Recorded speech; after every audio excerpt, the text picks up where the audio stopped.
اللهم صل على محمد وآل محمد. اعوذ باللہ من الشیطان اللعین الرجیم. بسم اللہ الرحمن الرحیم. الحمدللہ وکفی وسلام علی عبادہ الذین اصطفی محمد وعطرتہ الطاہرہ. اما بعد،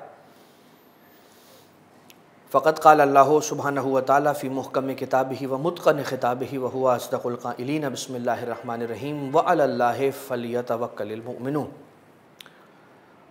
عنوان سخن توکل ہے، اور اللہ پر توکل کے کیا معنی ہے وہ عرض کرنے کی سعادت حاصل کی جائے گی انشاءاللہ.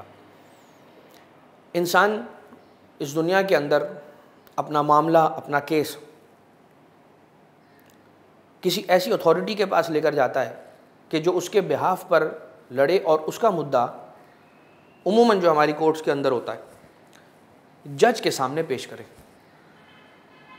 اگرچہ وہ اپنا مسئلہ خود پٹ اپ کرنے کی صلاحیت رکھنے کے باوجود بھی رکھتا ہے صلاحیت کہ اپنا مسئلہ خود آگے پیش کر دے، لیکن وہ ایک وکیل کرتا ہے، اور اس وکیل کا کام یہ ہوتا ہے کہ وہ اس کا مدعا آگے پیش کرے. کس کے سامنے؟ جج کے سامنے. اب اگر سوچئے وکیل کسی کا مسئلہ جج کو پیش کرے اور جج کو قائل کرے کہ جو وکیل کہہ رہا ہے وہ صحیح کہہ رہا ہے. لیکن اگر کبھی ایسا ہو کہ جو وکیل ہے وہ کون ہو؟ وہی شخص ہو کہ جو جج ہے، تو سوچئے کہ اس کا کیس کتنا مضبوط ہوگا. رب ذوالجلال یقیناً جج ہے، ایسا جج ہے کہ جو سوتا نہیں ہے. لا تأخذہ سنۃ ولا نوم. اسے نیند بھی نہیں آتی، اسے اونگ بھی نہیں آتی. یعنی وہ جج بھی ہے، اور وہ دیکھتا بھی ہے، وہ شاہد بھی ہے، گواہ بھی وہی ہے، جج بھی وہی ہے. انسان اگر اپنے کسی مسئلے کے لیے رب ذوالجلال کو اگر اپنا وکیل اور اپنا جج بنا لے تو پھر اس کا کیس کتنا سٹرونگ ہوگا. یہ ہم نے کیوں عرض کیا؟ توکل یہی ہے. کس سے نکلا؟ توکل وکالہ سے نکلا. کسی کو اپنا وکیل کرنا، اپنا معاملہ کسی کے سپرد کر دینا. اللہ پر توکل کرنا کے معنی یہ ہے کہ اپنا معاملہ اللہ پر چھوڑ دینا، اللہ کے حوالے کر دینا، اللہ کے سپرد کر دینا. اور جب اللہ کے سپرد کر دیا جائے اپنا معاملہ، تو پھر اس کے بعد ہونا کیا چاہیے؟ اس کے بعد انسان کو سکون میں آ جانا چاہیے کہ میں نے کس کی بارگاہ میں اپنا معاملہ پیش کر دیا ہے. وہ کہ جو گواہ بھی ہے، وہی کہ جو فیصلہ سنانے والا بھی ہے، اور وہی ہے کہ جو سب کچھ جانتا ہے. سارا معاملہ اس کے بالکل عین سامنے ہے. لیکن ایسا ہوتا نہیں ہے. ہم رب ذوالجلال کی بارگاہ میں اپنا مسئلہ رکھنے کے بعد بھی یقین نہیں کرتے ہیں. کیوں؟ توکل نہیں ہے. توکل ذرا سوچئے، جب ایک چھوٹے سے بچے کو، میں مثال کے ذریعے سے اگر بات کو سمجھانا چاہوں، ایک چھوٹا سا بچہ کہ جسے آپ کھلا رہے ہیں، اسے آپ کھلاتے ہوئے ہوا میں بلند کرتے ہیں، اچھالتے ہیں آپ اسے ہوا میں. جب وہ بچہ آپ کے ہاتھوں سے اٹھ کر ہوا میں جاتا ہے آپ کی ہی دی ہوئی فورس کے نتیجے میں، تو جب وہ ہوا میں معلق ہوتا ہے تو کیا وہ ہنس رہا ہوتا ہے یا وہ رو رہا ہوتا ہے؟ وہ مسکرا رہا ہوتا ہے، وہ کھلکھلا رہا ہوتا ہے، وہ خوش ہو رہا ہوتا ہے. وہ ہوا میں ہے. ذرا سوچئے کہ کتنی خطرناک منزل ہے کہ اگر ان دو ہاتھوں نے اسے پکڑا نہیں اور وہ گر گیا تو کیا ہو سکتا ہے؟ خدا نہ خواستہ. لیکن جب اسے کھلانے والا کھلا رہا ہے ہوا میں اچھال کر تو وہ خوش ہو رہا ہے. مطلب کیا ہے؟ توکل ہے، یقین ہے، جانتا ہے کہ یہ دو ہاتھ مجھے گرنے نہیں دیں گے. اور ہمیں سنبھالنے والے 14 ہاتھ، 14 دروازے ہمارے پاس ہیں. اس کے بعد بھی ہمیں یقین نہیں ہے کہ ہمارا کیا ہوگا. بس انسان یہی سوچتا ہے کل کیا ہوگا، کل کیا ہوگا، کل کیا ہوگا. آپ ذرا سوچیں کہ کسی مجمع کے اندر ایک فیک پرچہ کہ جس پر لکھا ہو کہ کل سے جاب پر مت آئیے گا، وہ اگر دے دیا جائے اور جس شخص کے پاس پہنچ جائے اس کی کیا حالت ہوگی؟ بس اس سے یہ کہہ دیا جائے کہ یہ پرچہ فلاں شخص کو جو آپ کے آگے بیٹھے ہیں انہیں دے دیجئے. اور یہ پرچہ اگر کسی مجمع کے اندر فلوٹ کر جائے تو انسان کیا سوچے گا کہ کل کیا ہوگا. اس جملے کو اگر انسان مطمئن ہونا چاہتا ہے، اطمینان حاصل کرنا چاہتا ہے اور اللہ پر توکل کو مضبوط کرنا چاہتا ہے تو اس جملے کو ذرا سا چینج کر کے سوچے.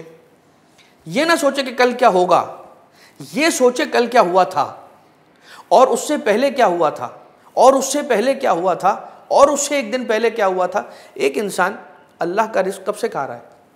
اگر 20 سال کا ایک انسان ہے، کتنے سالوں سے اللہ کا رزق کھا رہا ہے؟ کم سے کم 20 سال اور 9 ماہ سے اللہ کا رزق کھا رہا ہے. تو جہاں رزق پہنچانا ناممکن جیسا تھا، وہاں پر بھی اللہ نے اسے بے رزق کے نہیں رکھا، وہاں پر بھی اس کی ضروریات کا خیال رکھا، وہاں پر بھی اسے تنہا نہیں چھوڑا. جب وہ قابل ذکر بھی نہیں تھا، کوئی جانتا بھی نہیں تھا کہ یہ ہے کون، قابل ذکر شے بھی نہیں تھا، وہاں پر بھی اللہ نے اسے نہیں چھوڑا. توکل ایک ایسی شے ہے کہ اگر انسان کے پاس یہ توکل آ جائے تو وہ ایمان کی ان منزلوں کو طے کر لے گا کہ جنہیں منزل یقین کہا جاتا ہے نا. ایک شہر کے اندر قحط ہوا اور اس قحط کے بعد اعلان ہوا کہ نماز استسقاء پڑھائی جائے گی اور افراد اپنے شہروں سے نکل کر کھلے میدان میں آ جائیں، شہر سے بالکل ساتھ باہر، اور وہاں پر نماز استسقاء ادا کی جائے گی. سب خالیات آئے، سب کے سب آنے والے تمام خالیات آئے سوائے ایک کے، اور وہ تھا کہ جس کے ہاتھوں میں چھتری تھی. آنے والا چھتری لے کر آ رہا ہے ایک بچہ. کیا بتا رہی ہے یہ بات؟ بڑے بڑوں کا وہ توکل نہیں ہے، بڑے بڑوں کا وہ یقین نہیں ہے جو یقین اس بچے کا ہے. اب آ جائیے ایک ایسی داستان میں آپ کی خدمت میں عرض کروں، توکل کی داستان، کہ جو توکل کی داستان آپ سب نے سن رکھی ہوگی، لیکن شاید اس سے ہمارے ذہن اور ہمارے دل اور آمادہ ہو جائیں رب ذوالجلال پر بھروسہ کرنے کے لیے. کیا ہے؟ ایک ایسی زوجہ کہ جو اپنے شیر خوار بچے کے ساتھ اپنے شوہر کے حکم پر ایک چٹیل صحرا کے اندر بیٹھنے پر مجبور ہے، گرم تپتی ہوئی دھوپ میں جلتی ہوئی ریت پر شیر خوار بچے کے ساتھ زوجہ کو بیٹھنا ہے، اور شوہر نے کہا ہے کہ میں خدا کا حکم انجام دینے کے لیے جا رہا ہوں. اور وہ یہ نہیں کہتی کہ آپ کہاں جا رہے ہیں، میرا خیال نہیں ہے تو بچے کا خیال کر لیجئے کہ ہمارے پاس کچھ ہی محدود ہمارے پاس اناج ہے یا رزق ہے یا کھانے پینے کا سامان ہے. کچھ نہ کہا. کیا سوچ کر؟ شوہر نہ ہوگا، ایسا تو نہیں ہے کہ شوہر چلا جائے گا تو کیا خدا بھی چلا جائے گا؟ خدا رہے گا.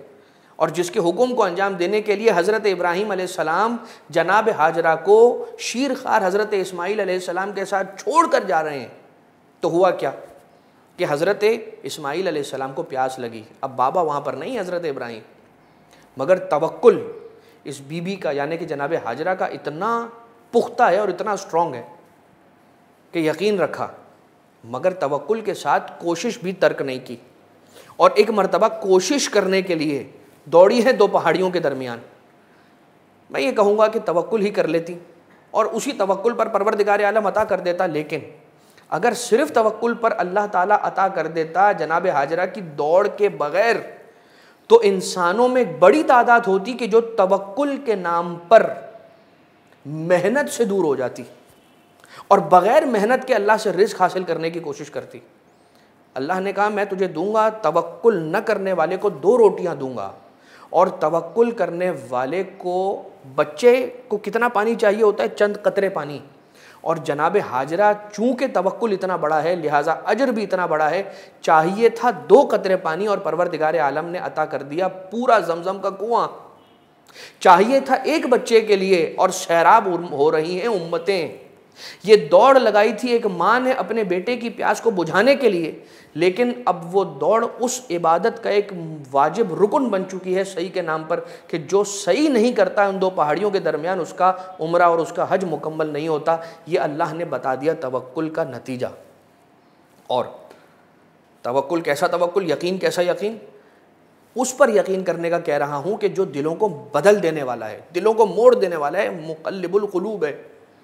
کہ فرعون نہ جانے کتنے ہزاروں بچوں کو کہ جو اس کے لیے خطرہ نہیں تھے انہیں تہہ تیگ کر دیا، کاٹ دیا، قتل کر دیا، اور وہ ایک بچہ کہ جو اس کے لیے کل کو مشکل بننے والا ہے وہ اسے گود میں کھلا رہا ہے، اور وہ بچہ کہ جو گود میں کھیل رہا ہے اس فرعون کے منہ پر تماچے بھی مار رہا ہے، اور وہ سوچتا ہے کہ یہ بچہ نہ ہوگا.